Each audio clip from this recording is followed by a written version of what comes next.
Hello everyone, good afternoon. Welcome to today's conversation in Boldness.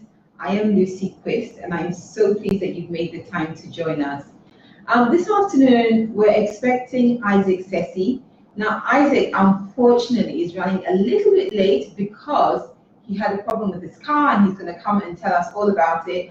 But I do not want to keep you waiting. So we're going to start anyway. And today's conversation is about STEM and the art of making things.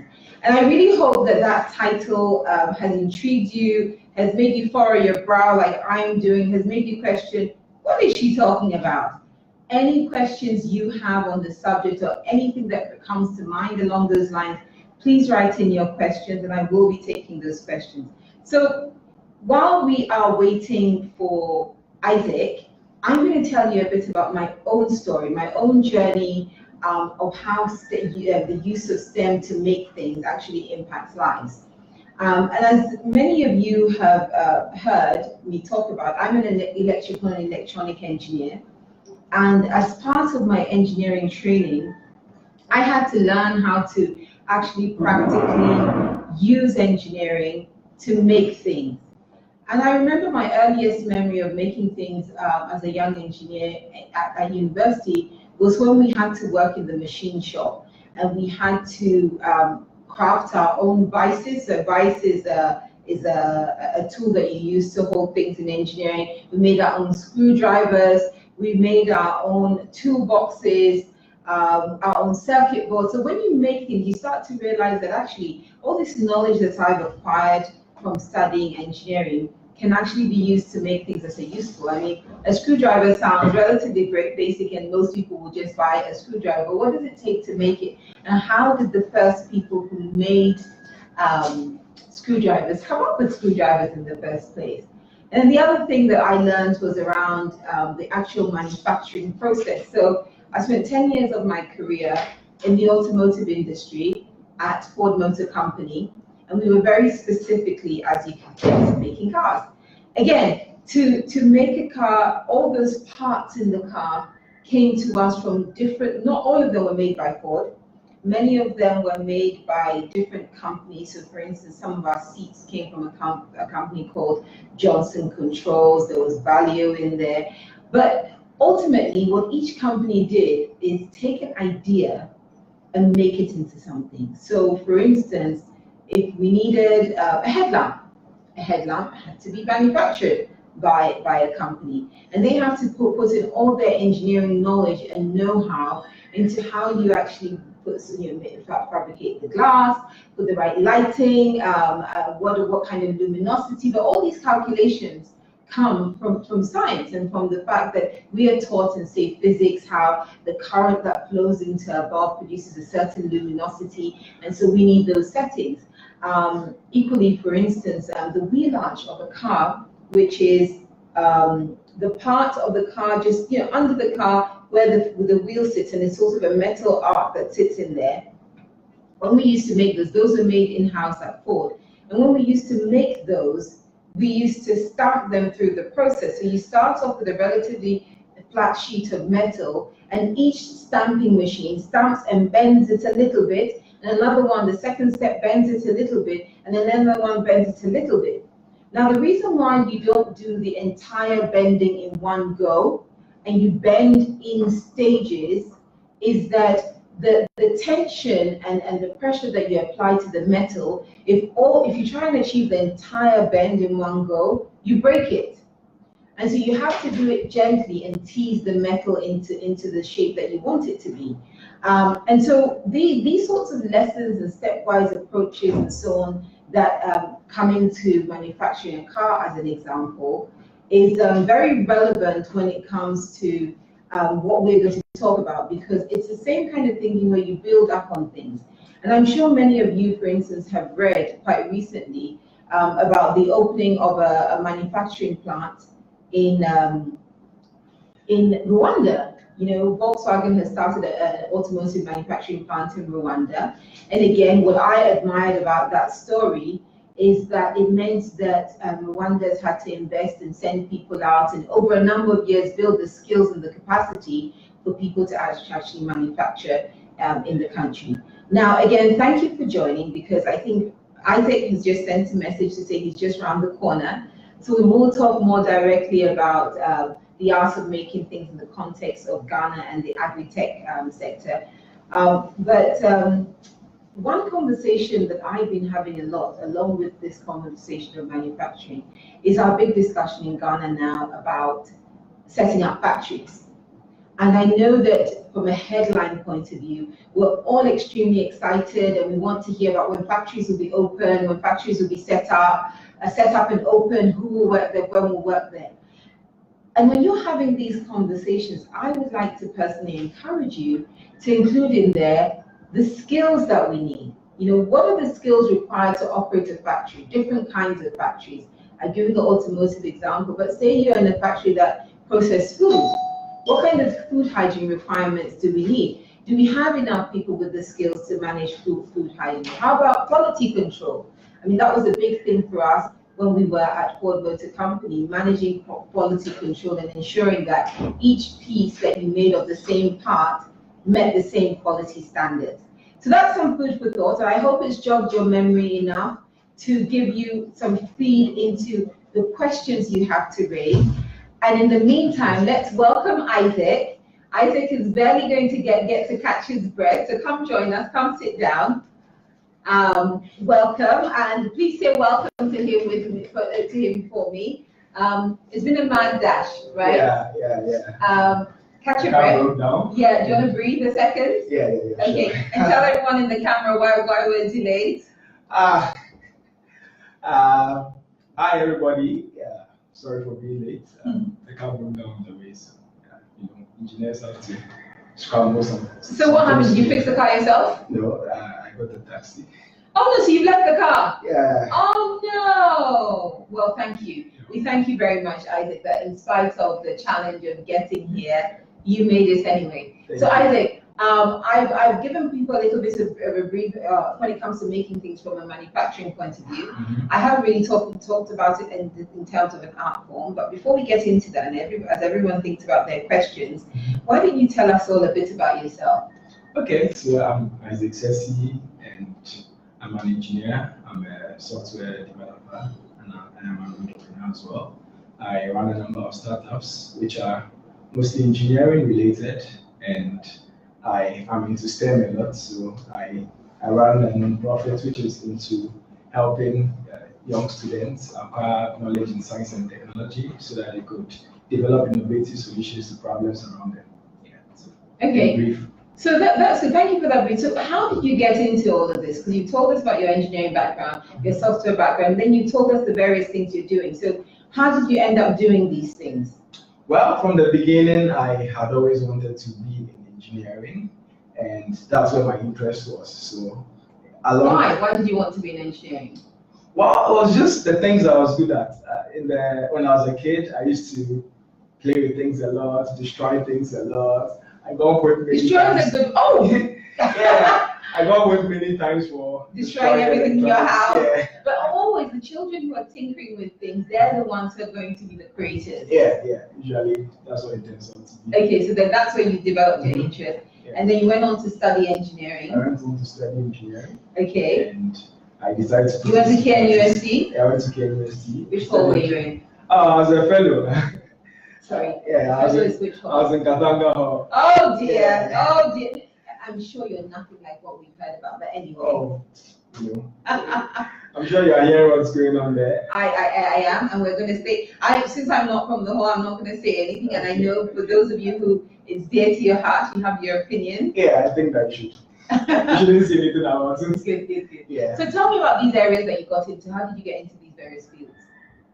Well, some of them were by chance. Some of them were interests that I pursued along the way. So maybe I'll talk about building stuff. Okay.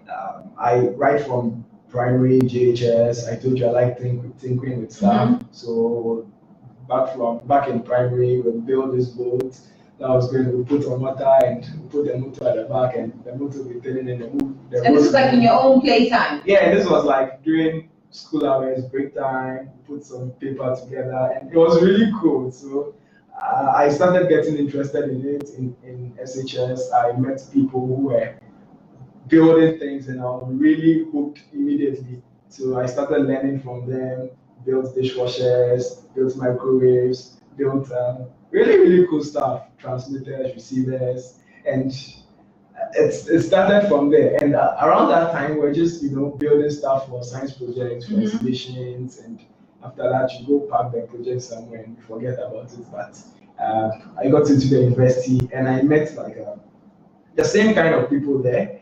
We were in this group called Creativity Group, which was like where all of the nerds are. So you guys were nerds, but you were like-minded young people. Yes, we were really like-minded young people, and we all had similar interests. So we worked on projects together, and that was where the knowledge, the interest was building from. You meet people who know more than you, and you learn from them, and you build upon what you know to do more. And so after school, while in school, I discovered an opportunity because we're engineering students and we had to use electronic components to build our stuff, but there was no way you could get electronic components to buy. In Ghana, yes. In Ghana. The people who were selling electronic components were the radio repairers and the TV repairers. Oh, when they dismantle them? Yeah. The kind of things that they were selling was meant for those people. Yeah. Not meant for people who actually wanted to build stuff. So like, hey, this was an opportunity. Let's start this business. I had a friend who was already into it, and he introduced me. Okay. He also got a job, which was more demanding, so he kind of like left it over to me, and I started this company called Invent Electronics along with some other people, and we started distributing electronic components. Okay, so it's like so just for the sake of our audience, you're talking about like the resistors, yes, the capacitors, the components that you use to build an electrical circuit to do something like a filter, various things. I don't want to make it overly technical, but it's an interesting thing you say because I want to stress that point a little bit because as we continue to talk about STEM and talk about the fact that we need to solve problems, we also need to recognize that our young people need tools to solve those problems. And I know in other countries, for instance, there are big companies. There was Macklin, I think I bought. There was another one called RS Electronics or Instruments. Okay, but these, yes, RS Electron, they have these big catalogs that you can choose. Yes. And so when you bring it to our context, that's why it's so important that you have companies that are willing to supply these things. And it brings to mind the guys who you know very well from DEX who have done the science set. Yes. Because on the surface of it, you may say, well, why are you building a science set, which is the equivalent of a math set, but with math pieces, with science pieces for children to work with. But then when you look at the fact that in this context, they don't have a shop to readily walk into and buy the electronic components and they need it. So you got into this, you kind of followed through your own lessons learned and set up this company. And then how did you then segue into AgriTech? How did that happen? So that was a bit by chance, So agricultural technology. Yes. So that was a bit by chance. Prior to going into AgriTech, I had this idea where my friend and I, we met and his dad has a farm and I got interested in farming along that line. And I was like, what can I use my engineering for? So we started this thing where we wanted to build a device to help monitor important parameters in the soil. So humidity, temperature, soil moisture, and also hook it up to some irrigation system so that based on these parameters, the farm is going to be watered automatically. Okay. And so it's clear to me that from the bit about your journey you shared so far, you're very much about collaboration and meeting other people and working with them. Yes. I want you to please help us understand a bit more about these parameters in the context of a farm, what they are, why they're important, and why you felt that there was an opportunity as a creative engineer to create something. Obviously, you didn't go right off a shelf, to create something that helped monitor these things, and I guess you tell us to make the farming practices better. But can you walk us through that a little bit in detail? Because sometimes it can feel very abstract when people say, "Oh, we build farm." All we've seen of a farm is people weeding and people doing, and then you suddenly come and say you're monitoring. We can see the sun is shining, and when it rains, we can see when it's raining. And my grandmother will tell you when in the year the rain will come, and when in the year there'll be no rain, and when we have to harvest. So.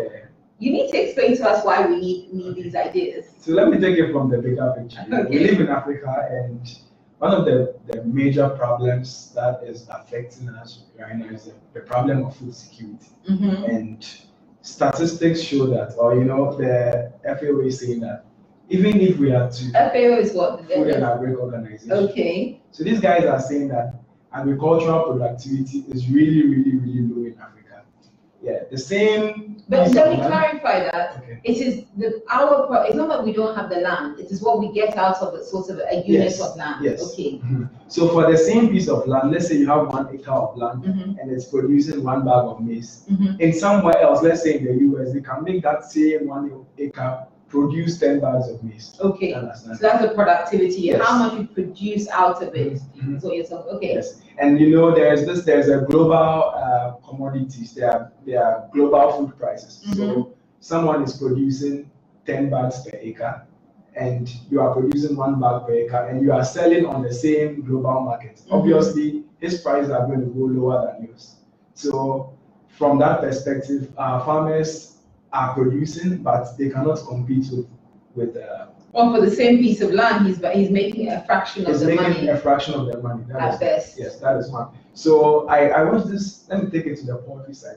I want this news item where the poultry farmers were complaining that they couldn't sell their produce at their meat at the price point which was equivalent to what was coming in, because their cost of production was high and their productivity was low.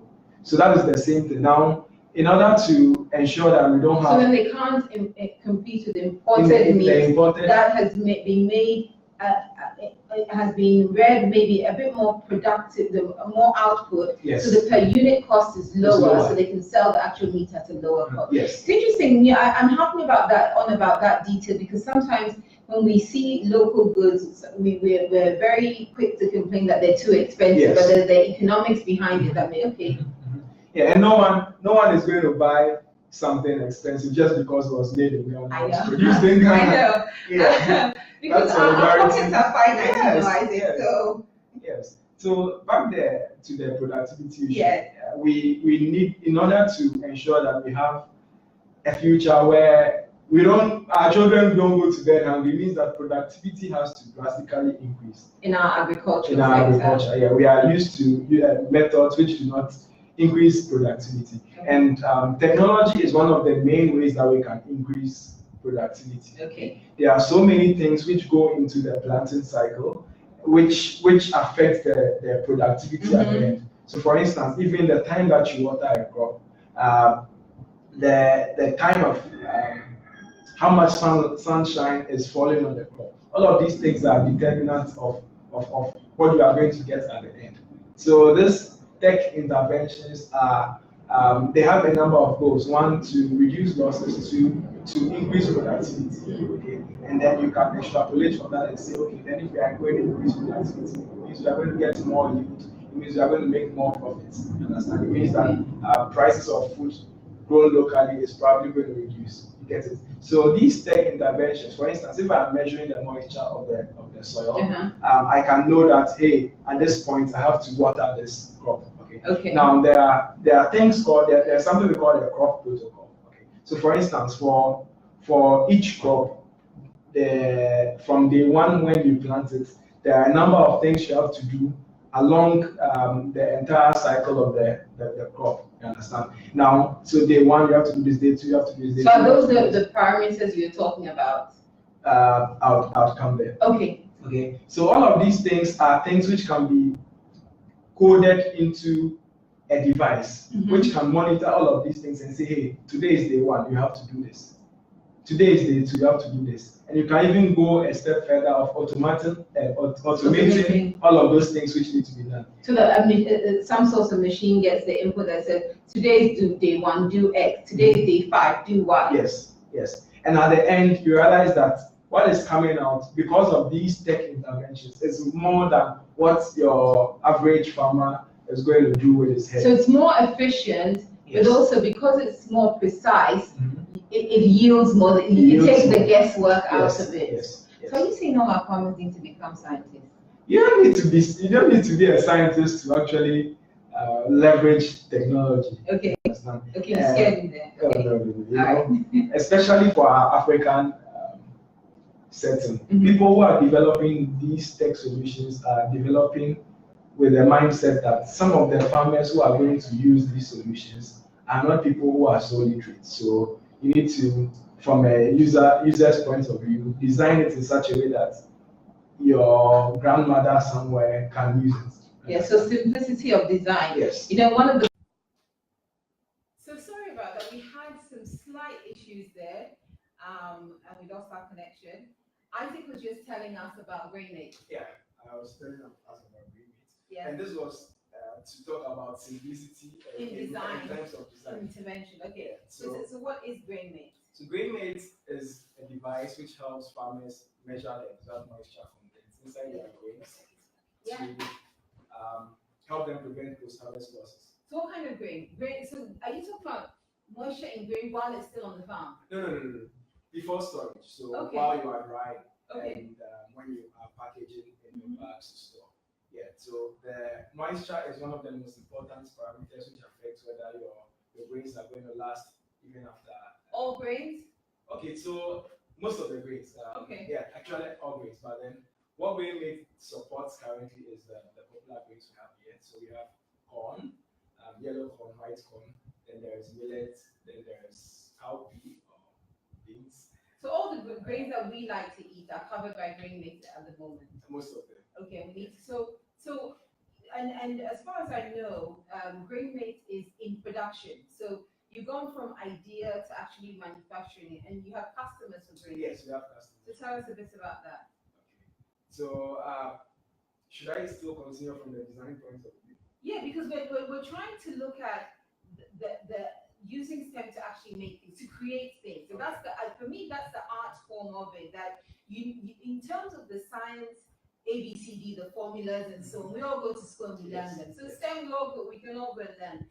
But then the part of taking that to make something that doesn't exist is more of an art form than exacting a science, right? Because you bring in ideas that are not purely just your STEM principles, but a wider, you even talked about thinking about your farmers and what they understand and what they can use. So tell us a bit more about how GravyCode came into being. Okay. So GravyCode started from a research project actually, and I happened to be on the research project. Okay. We had a head start in that we had some professors from across the world who had done most of the theoretical research and had come out with the findings and the recommendations. Okay. And we were basing on that to build a product. Okay. And we were able to, I was asked to put together a team to see if we could build the product based on the recommendations from the research. And we were able to successfully do that. And we're like, hey, this is an excellent product. It's solved an actual problem. It goes beyond the whole projects thing that people just do. And this is something that we could sell out there, and then people can use on their farms. Yeah. Okay. So do we have it being used in farms in Ghana? Yes, we have it being used in farms in Ghana. Yeah. Yeah, we're currently running another production run for a large NGO for beneficiary farmers. Okay. Yes. So GravyCode is about monitoring the amount of moisture in your grain before you store it. Yes. Then what do you do with the information? If I'm a farmer and I have GravyCode, I've harvested my corn and I've measured the moisture in the corn and I found the measurement, then what do I do? So this is the thing. Each crop has a recommended moisture level, and storing, if the moisture at which you are storing is greater than the recommended ones, your product is going to develop what they call aflatoxins and funny Please things. speak English with the rest of us. Yeah. What's an aflatoxin? Is it the green stuff on the corn? So it's a variant of the green stuff on the corn, like things which make the corn go bad. Okay. Yeah. Okay. So Okay. the knowledge of that tells you that, hey, my grains are ready for drying. Okay. Sorry, are ready for storage, Okay. or they need to be stored some more. Okay. And just that knowledge can save you up to 40% of your produce. I remember hearing a story again about Rwanda where to increase the income that they were getting from coffee, Mm-hmm. the step they need from a quality control point of view, export coffee, what they needed to address was the drying process. Mm-hmm. And the drying suddenly changed the quality of the coffee bean, and Yes. they could make more money. Yes. So just something small, and then it could make a really significant difference. Okay. Make a really significant So take us back then to the story of your friend's father and his farm and the parameters and. Okay. Yes. So that was where it started. That was where the whole AgriTech journey started for me. Okay. Yeah. So when I had built a prototype. We were going to test on the farm. It was working well. I was so happy. But it was just a crude prototype. You could see Prototype of the device which was measuring the sunlight, the rainfall, the moisture content, and the humidity and the temperature. Okay. Yes. So I mean, I'm hoping that everyone listening is thinking of their questions and what they want to understand. But from my point of view, my question is that device that you're talking about that measured all these different parameters. If everyone listening is thinking of their questions and what they want the context of school, then I think of we had like rain gauges and what's the other one? A wind vane, and then obviously a thermometer, and what is it? A hygrometer that measures the humidity. Yes. Yeah, I remember some of my science. So what do? You take those and you kind of create something, a one-stop place that farmers can use? No, so this device was specific to the farm that we're working. Okay. Now, there was two things that we were going to get from that device. One, knowledge, and two, automation. Okay. So the knowledge that your crops need watering, okay? So you should go and water. And how that, I already talked about how that knowledge affects the productivity that you get in the field. Yes. And the automation in that instead of you going to do the watering, you can hook this up to your existing irrigation system, and then it does the watering for you. Okay. But that was just a proof of concept phase. Okay. I literally built the whole thing in like 2 hours. No. Yes, I put together some components. This guy is smart. Really, really smart. In case you want some smart people to work with, look up Sesi. Oh, yeah. So my friend called me and was like, "Hey, we're going to the farm today," and I'm like, "Okay, let me build this thing." And I built it, and I wrote all of the code. I put together all of the hardware. I just messed up like that, and I didn't even debug anything. Just wrote, uploaded the code, and then it worked miraculously. So you code like me writing with my pen and paper? Yeah, maybe. Sounds like it. Yeah, so we took it there and it worked fine. I was so happy. I wrote this really nice Facebook post. I got like 600 likes. I was like, wow. So that was where it started for me. And that was like a proof of concept thing. It was just crude, just to demonstrate that we could possibly do this. It was far from being a product that was going to go on the market. Yeah, but more like a prototype. Yes, more like a prototype. But that was the beginning of my journey in AgriTech. So that was when the whole grain race thing came in, and now I jumped on the ship, and we're producing devices that people are actually using. And currently we're working on the prototype that I built. We're working on turning it into an actual product. So tell us a bit more, educate us a bit more in terms of agricultural technology. And let's be very specific. Let's not look at a continent of 54 countries. Let's narrow it down to one, Ghana. What is happening in the agricultural technology space, especially in this whole idea of using STEM and artistically creating what we need? What's happening in that space? Okay, so here's the thing which is happening. Now, very, very smart young people are beginning to identify problems along the agricultural value chain and are beginning to develop scalable tech-based solutions to these problems. So I can mention a few names off the top of my head. Please do. There is Francis Obikran from Agro Center. They have developed some really wonderful solutions to solve problems along the value chain. There is Aloysius. What have they developed? So the startup is called Agro Center, and one of their products is a service which lets farmers sell their commodities at fair market prices. Okay. And the problem they're trying to solve there is you have farmers who have produced so much food, and you have they are not able to find people to buy the food. So you have a few very rich market women who control the system, and then they come and buy your produce at very, very, very low prices. And you have brought your food to the markets to sell. You don't have a choice. You don't want to take it. Yeah, you can't take it back home. And farmers typically have just one planting season. So he's brought his staff, and the money that he takes, that's what he's supposed to go use for his family for the whole year.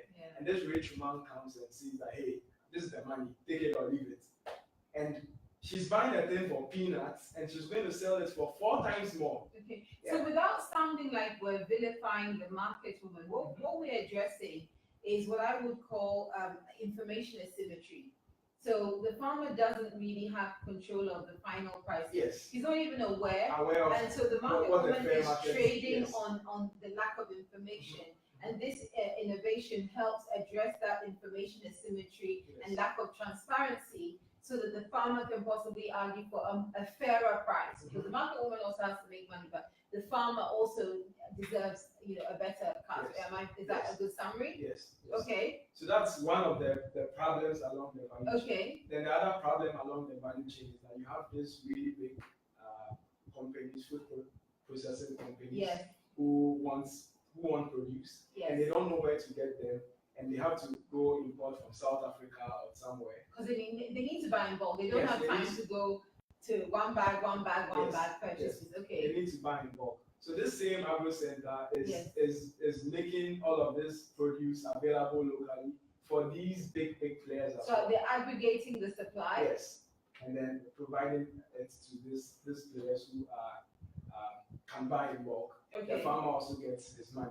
Understand? Okay. And now there is the issue of also agronomy information. Okay. What's that? So, for instance, the knowledge on what to do, how to plant, what methods to use to plant. Yeah. So it's not what people study at university when they do agri. Yeah, but how many university students do you see in the farm? So that's the issue. We have some of them trained, but they're not working. Yeah, so that is agri, and he's probably sitting in the bank somewhere. All of that knowledge goes to Okay. Yeah. And there's Farmerline. Farmerline is also solving that. They are providing weather information. They are providing agronomy information. And these are also problems along the value chain. Now, if you have to plant on this day, and then you miss that day by even say a few days, your potential yield reduces. Just like that. Just like that. So if someone says, oh, I'm supposed to go to a farm today, but today there's a wedding and tomorrow there's a funeral, so I'll plant on Tuesday or on Monday. That could just change the yield. Just like that could change the yield. Wow. Yes. And so also these farmers go buy fertilizer and they don't know that it's going to rain tomorrow. So they apply the fertilizer and then they probably took a loan to go buy the fertilizer. You're joking. Yeah. So and it just washes away. It just washes away. So Farmerline service is providing this. That's actually quite serious because the poor farmer has managed to get his and our farmers shouldn't be poor, but get some fertilizer. There is the potential that it could just be washed away. Just washed away, just like that, because he didn't know that it was going to rain. So Farmerline provides you this weather information. Okay. And you receive a call from your phone, and it's speaking your local language, telling you that, hey, Mr. So and so, and then the Zubeto. So like, don't, really? Yeah. So if I'm a farmer in the north and I speak Dagbani and I signed up to Farmerland, I'll get information that is in my language. That is in your language. See, this is where the art form comes into it, right? Because the science is I need to measure blah blah blah blah blah, and these are the metrics. And let's face it, we've all been predominantly, I hasten to say, pretty much all of us have been educated in English. So if suddenly the farmer doesn't speak English, even if you know this much information, it's pretty much useless information. It's not useful to the farmer. Yes. So artistically, you go into softer skills and think, how do I package this in a way that's useful to the farmer? Yes, yes. And these are problems along the value chain that we have seen young, smart people trying to solve.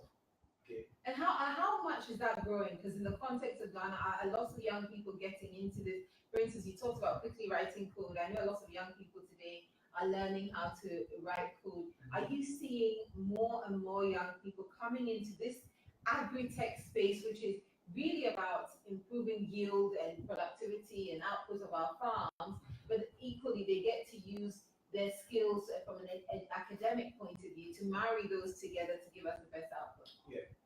So we're seeing, well, for tech solutions in general, we're seeing young people develop lots of tech solutions to problems in African setting.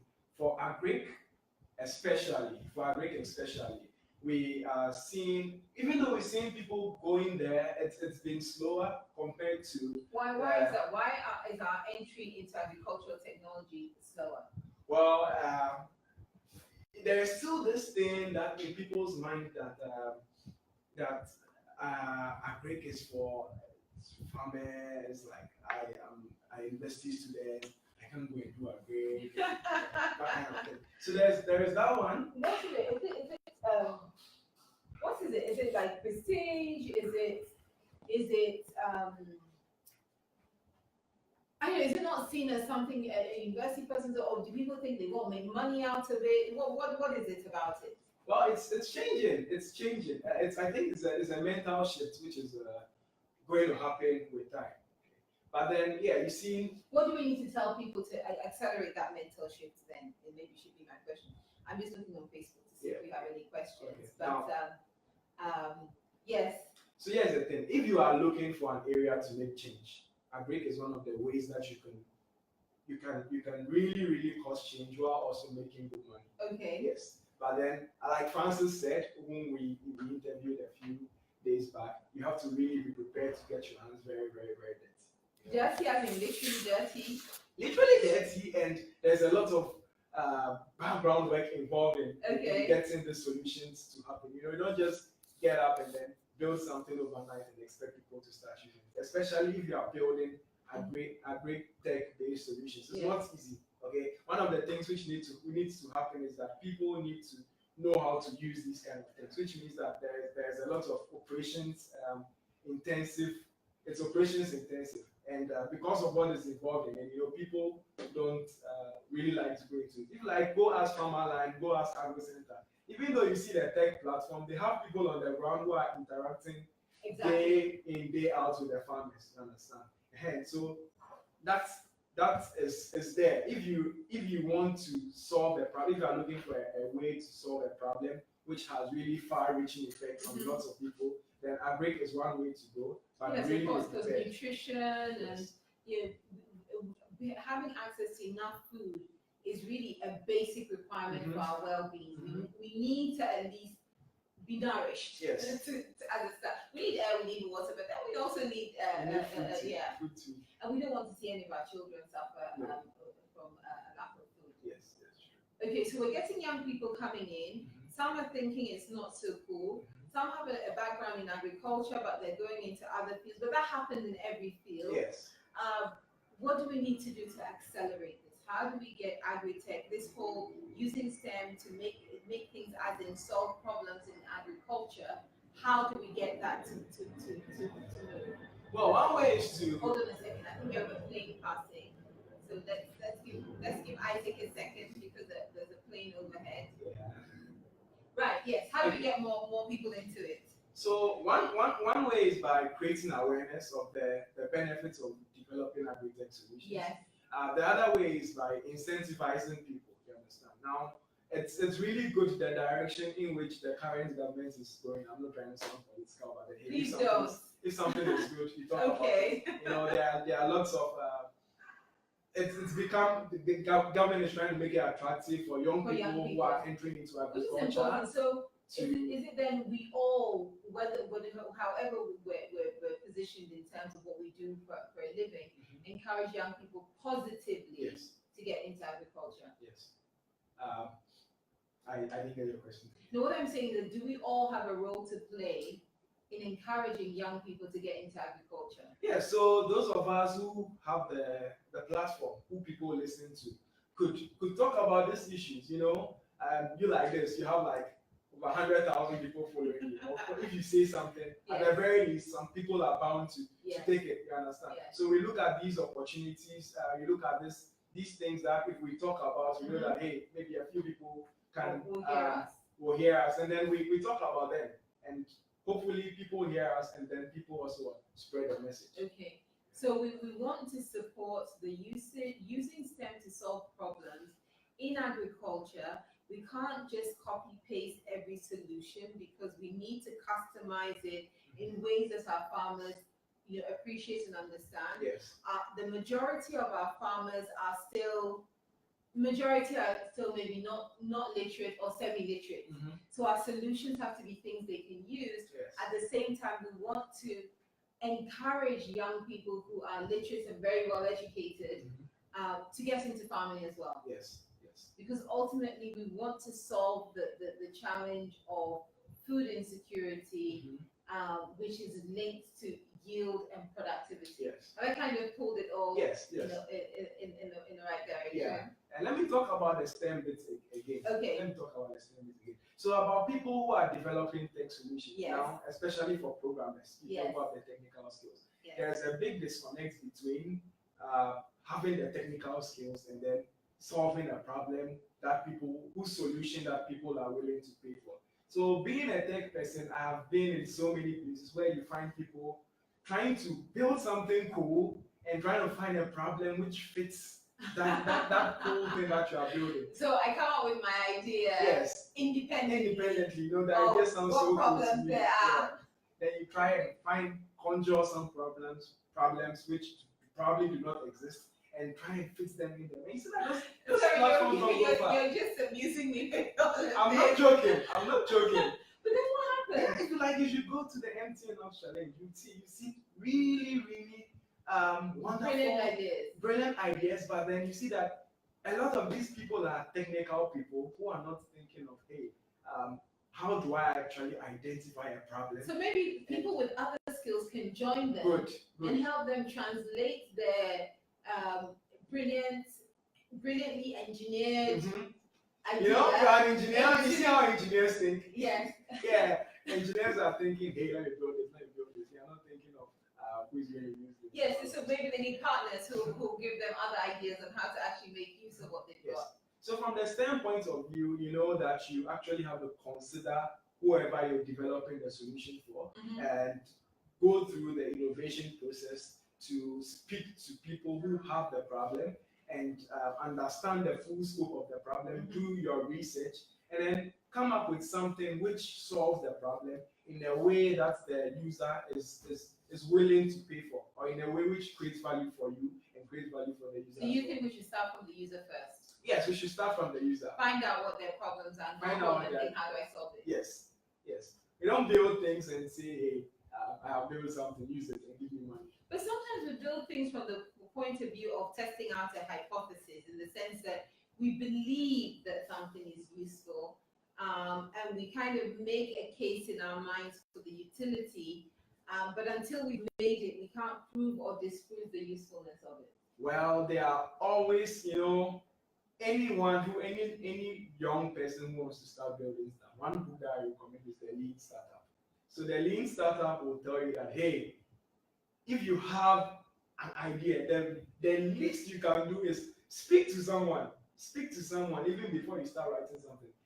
there are so many examples of really, really, really big companies, Dropbox, so many examples of really multi-billion-dollar companies, which when they were starting, before they built a product, they had spoken to people to understand what people wanted. Yeah, so fine, you could have this hypothesis, but then there's also the concept of the minimum viable product. You have this hypothesis, even if you don't want to speak to anyone, and the very least, it should take you a few days to try out, to build a minimum version of what you're trying to see, what you're trying to put across. Let people use it and give you feedback. Yeah. So, I like that point you're making because, and I'm going to sort of digress a little bit from an entrepreneurial point of view.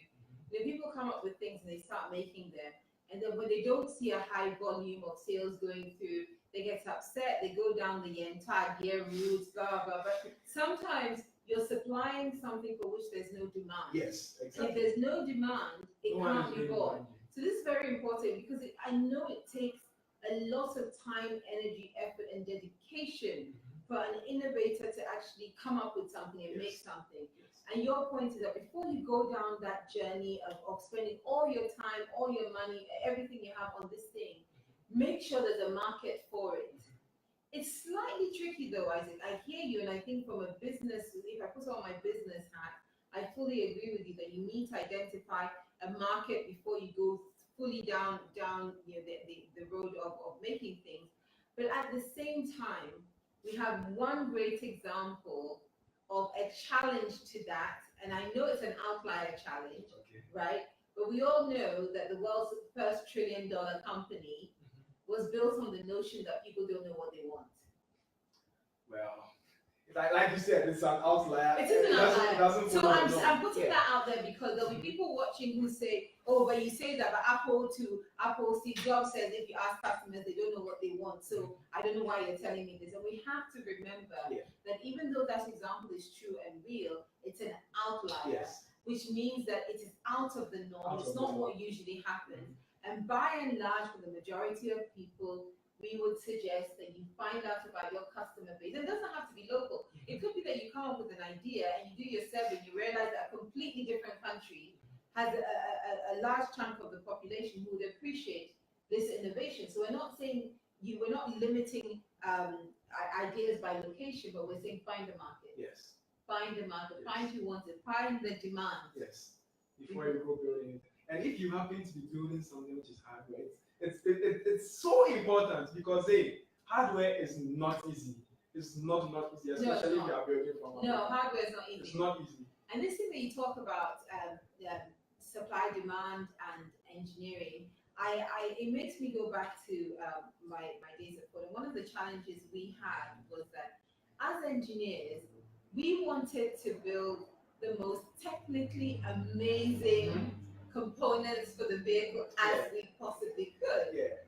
The challenge is that the more amazing you make it, most of the time, the more expensive you're making it.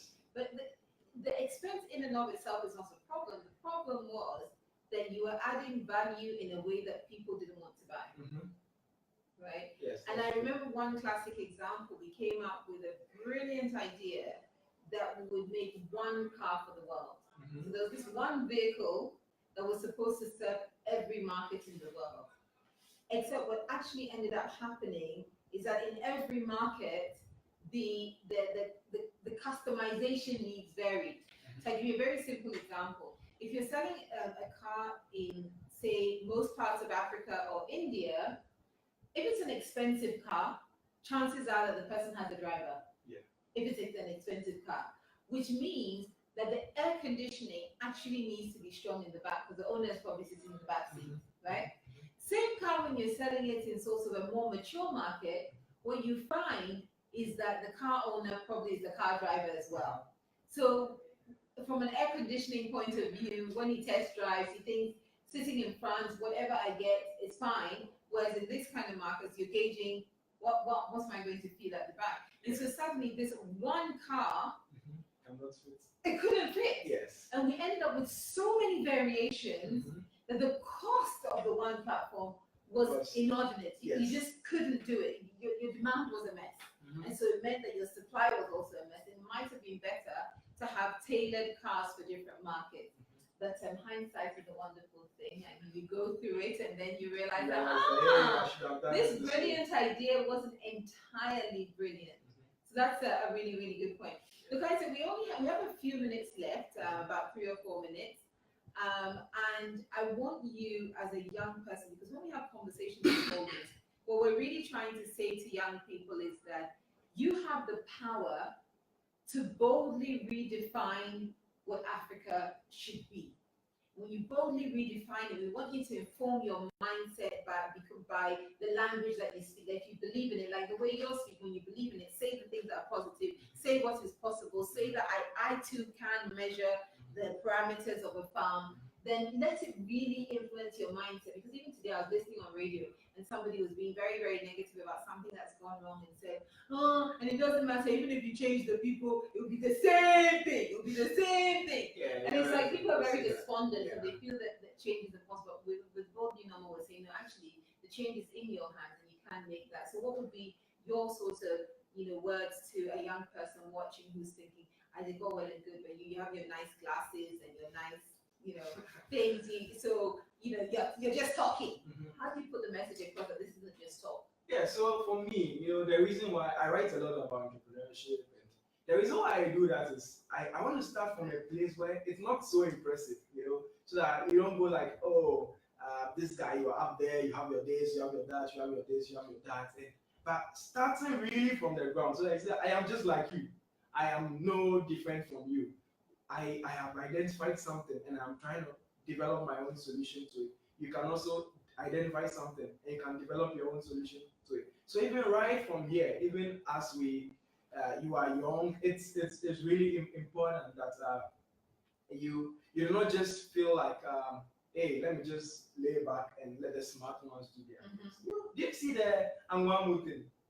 Anwamu. Yeah, if not, oh, check, Lexus Bill. Yes. Yeah, he gave this shout out to this girl who says that, hey, I'm done with NSS, but I'm not going to sit in my house. I'm going to sell Anwamu.